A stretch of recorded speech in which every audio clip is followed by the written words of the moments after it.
Merci, M. le Président. Et oui, je me lève aujourd'hui pour parler du projet de loi C-51. Et M. le Président, je dois vous dire que ce sera un honneur pour moi de représenter les gens de Pierrefonds-Dollard pour les 10 prochaines minutes. Parce que, croyez-moi, j'en ai reçu des courriels, des demandes, des gens qui m'en ont parlé de ce projet de loi-là. J'ai fait une visite dans le collège Gérald Godin récemment et j'ai été surprise de voir, oui, d'une part, à quel point les étudiants du cégep Gérald Godin étaient intéressés à certains enjeux politiques, même du niveau fédéral, alors qu'on peut parfois avoir l'impression que c'est un peu loin de leur vie de tous les jours. Mais j'étais surtout surprise de voir qu'ils connaissaient par le nom, ce projet de loi-là, et qu'ils étaient capables, quand je leur disais C-51, de me donner un bref résumé du projet de loi, ce qui veut dire quand même que c'était quelque chose d'assez important pour eux et le mot a passé à travers la communauté sur ce projet de loi-là. Avant de continuer davantage, je veux simplement souligner que je partagerai mon temps. Effectivement, je ferai un discours de 10 minutes sur C-51. Bref, aujourd'hui, comme je l'ai fait pendant les 4 dernières années, Monsieur le Président, je me fais la voix des gens que je représente et j'aimerais partager leurs préoccupations en cette Chambre et avec le gouvernement conservateur.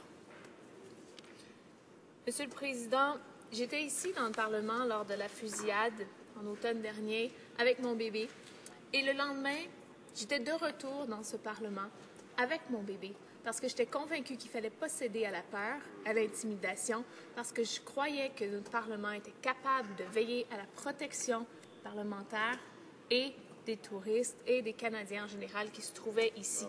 Monsieur le Président, s'il y a un espoir qui nous a tous animés, je crois, à la suite de ces événements tragiques, c'était l'espoir que les parlementaires travailleraient ensemble pour trouver une solution qui correspondait vraiment à la gravité de la situation et sans que ce soit nécessairement une réponse spontanée et qui répondait justement à cette menace, cette intimidation, cette peur. Malheureusement, j'ai l'impression, et je ne suis pas la seule, que C-51 est en fait une réponse qui contredit ces espoirs qu'on avait à la suite des événements tragiques. Une réponse qui non seulement utilise des arguments basés sur la promotion de la peur, des arguments qui semblent être des arguments politiques, partisans, et plus important que tout le reste, Monsieur le Président, des arguments qui n'ont pas réussi ni à convaincre l'opposition officielle, mais qui n'ont pas non plus réussi à écouter et prendre en considération toutes ces critiques, ces commentaires, ces suggestions d'experts à travers le Canada et de groupes citoyens. Et dans un débat aussi important et aussi sensible, je crois qu'un gouvernement responsable a le devoir de s'assurer d'unir les gens autour d'un combat et de mesures intelligentes plutôt que de diviser et de propager de l'information qui peut sembler partisane et démagogique. Bref, je vous ai parlé un peu plus tôt des citoyens que je représente qui m'ont écrit. Mr. Speaker, I received approximately 50 emails, letters, phone calls recently in the last few weeks from people I represent here in this House of Commons who were concerned about C-51, and I want to thank them for participating in their democracy, but also for sharing with me their concerns. I want to talk about Madame Fine, who wrote me, and I quote, "I am writing to call on you to take a firm stand against the government's reckless, dangerous, and ineffective Bill C-51. I'm asking you to side with Canadians and vote against this legislation. While Madame Fine, I will do just that, and I will vote against C-51. She said also that if this bill passes, the government could spy on anyone at any time, and we wouldn't even know when we've been a victim. Surely we don't want to create a shadowy and uncountable secret police force that will trample on our freedoms." Well, thank you, Madame Fine, for writing me, and she is not the only one who wrote me those kind of concerns who are based on not only what the opposition is saying, because the government tried to blame the opposition for scaring people about C-51, while, Mr. Speaker, it's experts, it's Canadian groups who raises their concern and inform the Canadian population about C-51. And there was a study in committee recently, and it is a shame to see that the government didn't consider or didn't pay attention more to the advices that were given by our Canadian experts on that matter.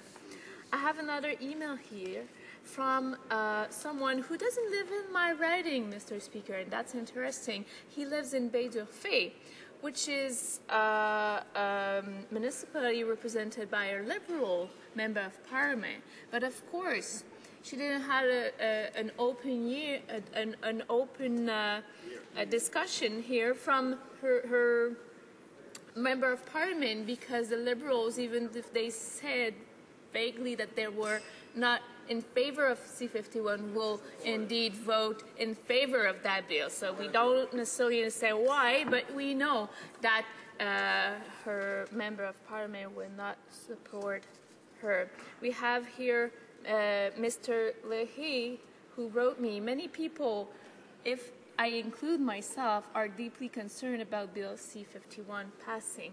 I have reviewed the bill itself and have concerns over the loss of privacy that will be hard to reverse, the implications for the active covert operations, and even the allowance of torture seems covered.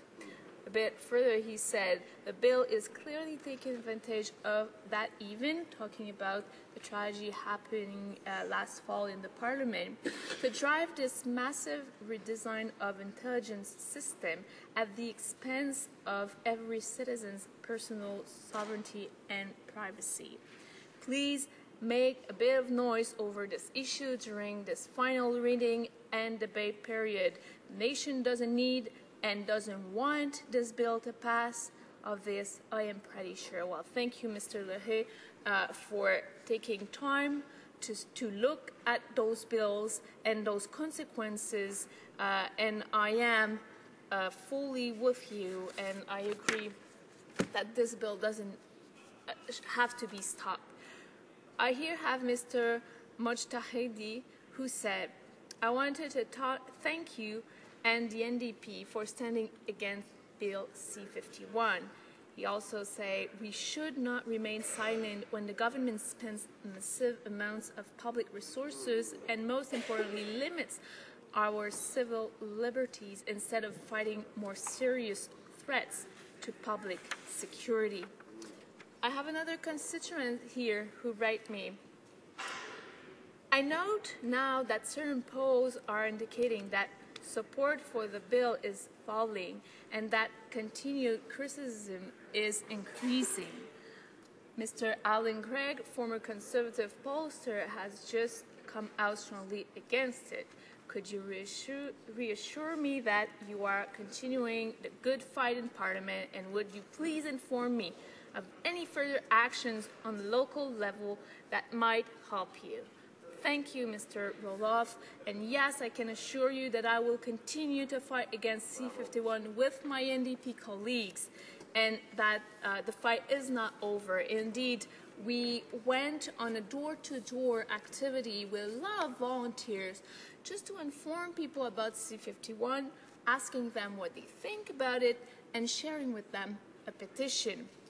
Well, I can tell you that there was one man specifically who told me, I am totally against C-51, but I don't want to sign this petition because I'm scared to give my personal contact info because I am scared of the government spying on us with C-51. So it just shows that people are scared about those new powers and the impact of C-51. Monsieur le Président, j'en ai plusieurs autres, des gens qui m'ont écrit, qui ont des craintes et qui veulent que ce Parlement s'opposent à C-51, mais au moins réfléchissent et entendent les préoccupations des Canadiens et des experts. C'est pour ça que le NPD est là et c'est pour ça qu'on veut que les conservateurs tendent l'oreille un peu plus attentivement à ces préoccupations qui sont soulevées à travers le pays. Merci, Monsieur le Président.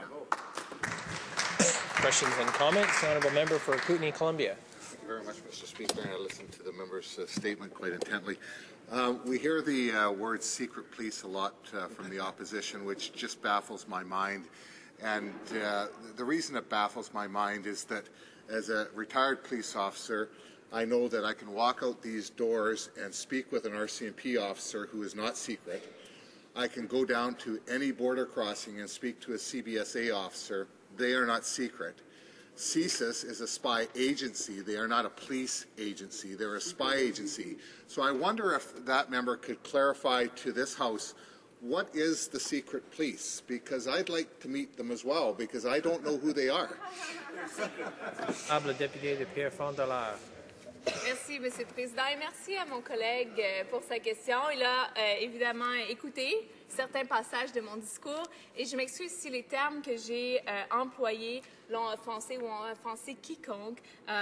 J'ai, comme vous le savez, cité plusieurs des gens qui m'ont écrit, des personnes de ma circonscription, et je ne veux pas nécessairement dire qu'il y a une police secrète ou une conspiration quelconque. Ce qu'il faut retenir de ces mots que j'ai cités, des courriels, des commettants qui m'ont écrit, c'est qu'il y a une crainte par rapport à des nouveaux pouvoirs donnés, sans nécessairement donner en contrepartie le système de surveillance nécessaire pour s'assurer que ces nouveaux pouvoirs utilisés par des forces de l'ordre qui jouent un rôle très important dans nos communautés, eh bien, soient utilisés de façon juste et qu'il n'y ait aucun droit et liberté qui soit brimé par ces nouveaux pouvoirs. Or, C-51 ne donne pas cette garantie et c'est pour ça que les gens sont inquiets.